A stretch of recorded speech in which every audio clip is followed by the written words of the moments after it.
We've all been conditioned to chase one thing: money, get the bag, secure the deal, make the millions. And while there's nothing wrong with that, there's something deeply incomplete about it, because money alone isn't enough. What if I told you that financial wealth is only one slice of the empire?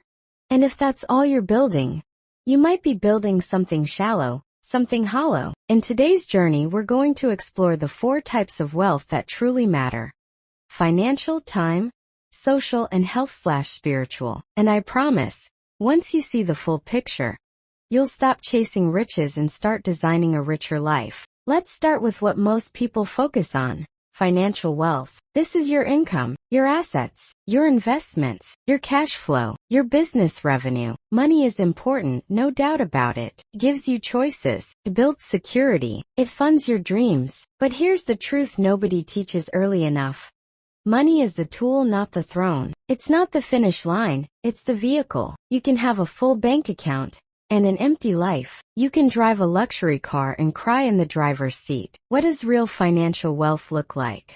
It's income that doesn't depend on your time. It's understanding where your money flows and grows. It's learning to multiply, not just make. It's being debt-free, stress-free, and forward-thinking. Financial wealth is the first pillar, but it's far from the only one. Let's move to something that money can't buy: social wealth. Your relationships, your tribe, your community, your circle. Who shows up when you fall? Who celebrates when you win? Who challenges you when you drift?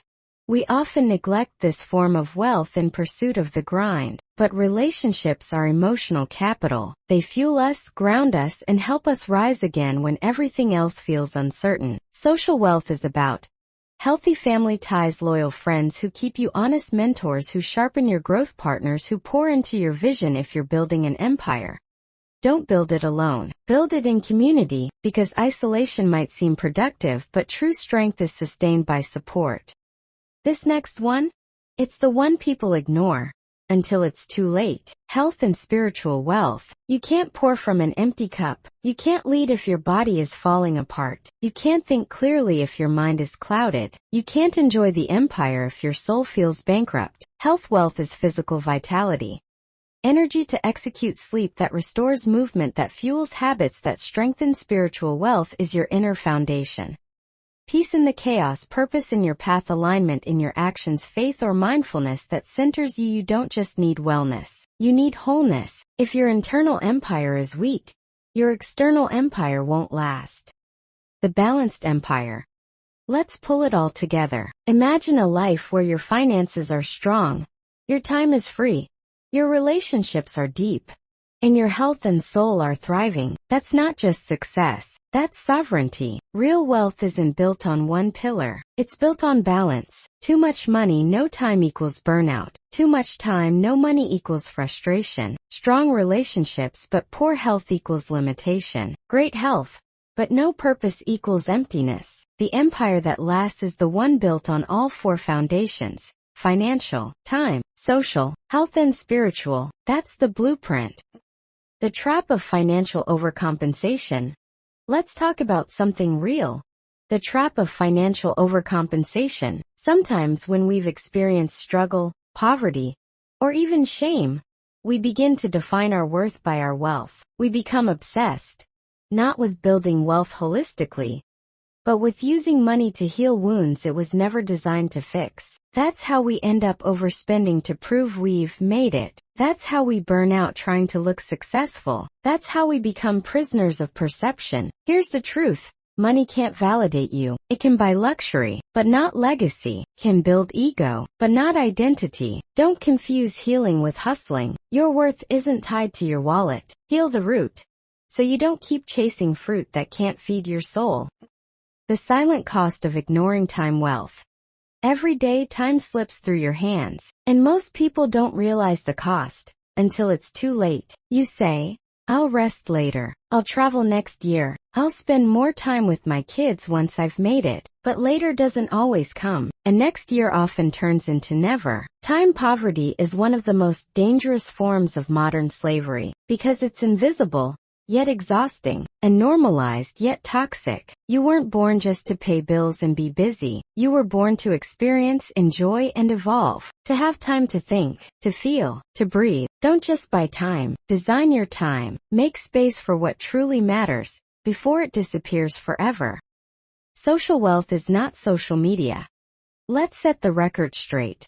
Social wealth is not your follower count. It's not your likes, your retweets, or your brand collapse. Social media is loud, but real community? It's quiet and powerful. Real social wealth is built off screen. It's the call that checks on you when the feed is silent. It's the mentor that guides you behind the scenes. It's the tribe that stays even when there's no applause. In this digital age, people confuse attention with connection, but attention fades. Loyalty stays. Ask yourself, who would fight for your vision when you're weak? Who speaks your name in rooms you've never entered? Who claps for you without competing? That's your real network. And that's a form of wealth that no algorithm can ever replace. Health is a leadership tool. Let's talk about leadership and health. Too many leaders sacrifice their health to build an empire, only to need that same empire to save their health later. But if you're constantly running on fumes, how do you lead with clarity? How do you innovate with strength? How do you inspire with energy?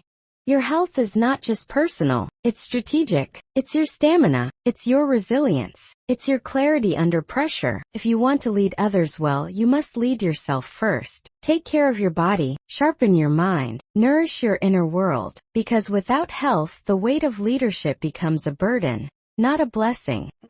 Spiritual wealth in seasons of delay. There are seasons when the money is slow, the audience is quiet, the doors aren't opening, and progress feels invisible. That's when spiritual wealth becomes everything, because there will be moments you can't explain, moves that don't make sense, battles you didn't expect, and dreams that feel delayed. But if you're spiritually grounded, you don't panic. You prepare. You see silence as strategy. You treat delay as development. You don't question your worth, because your peace isn't for sale. Spiritual wealth is knowing who you are beyond what you earn, standing tall in storms, trusting timing. You can't control believing that inner alignment brings outer abundance in the waiting. Grow your roots, because the deeper the root, the taller the rise. Designing a legacy empire. So, now that you've seen all 4 types of wealth, and the traps, truths, and transformation tied to each, let's ask the ultimate question. What legacy are you building? Because wealth isn't just about what you have, it's about what you leave behind. Will your children inherit wisdom and wellness, or just debt and dysfunction? Will your company run with vision or collapse without you? Will your story be one of burnout or balance? Will your empire inspire generations, or just impress followers? Your legacy should outlive your lifestyle, and your impact should echo beyond your income. So here's your moment of reflection. Which type of wealth are you building right now? Which type have you been ignoring? And what would your life look like if all 4 were thriving? Because when the storm comes, it's not just money that keeps you steady. It's your time, your tribe, your health, and your faith. Don't just chase the bag. Build the empire. An empire that feeds your family, your soul, and your legacy. Remember, money is only one piece of the empire. Design the full picture, because we don't just talk business here, we move empires.